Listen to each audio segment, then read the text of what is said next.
നമ്മുടെ കൂട്ടത്തിൽ നമ്മളൊരു 4-5 ആൾക്കാർ ഇവിടുന്ന് ടൂർ പോവുകയാണ്. നമ്മളെ ഗ്യാങ്ങിനെ പറ്റി ആലോചിച്ച് നോക്കി. ടൂർ പോവുകയാണ്, അപ്പൊ എല്ലാ സന്തോഷമുണ്ട്.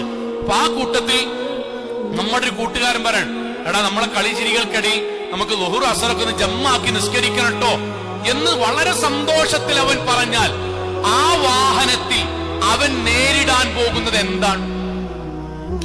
അവൻ നേരിടാൻ പോണെന്ന് അറിയോ? കളിയാക്കലാണ്.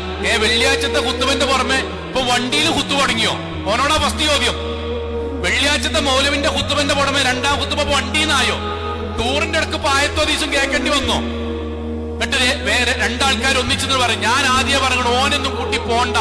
അവൻ എന്താ പറഞ്ഞത്? ടൂറ് പോണ്ടെന്നാണോ? അല്ല. രസം വേണ്ടെന്നാണോ? അല്ല. എടാ നമ്മൾ ഈ പോകുന്നവരുടെയിൽ നമ്മൾ പരലോകത്ത് ആദ്യമായിട്ട് ചോദ്യം ചെയ്യണം, നിസ്കാരത്തെ വിഷയത്തിൽ കാഫറായി മരിക്കണ്ടോ, അവർക്ക് കൂടി സ്വർഗം കിട്ടുന്ന കാര്യം വിനയമായി നല്ല രൂപത്തിൽ പറയുന്ന ഒരാൾക്ക് മുസ്ലിമീങ്ങൾക്കിടയിൽ കിട്ടുന്നത് ആക്ഷേപമാണ്. ഇതൊരു വിശ്വാസിക്ക് മാത്രമേ ഈ ദുനിയാവെന്ന് കിട്ടുള്ളൂ.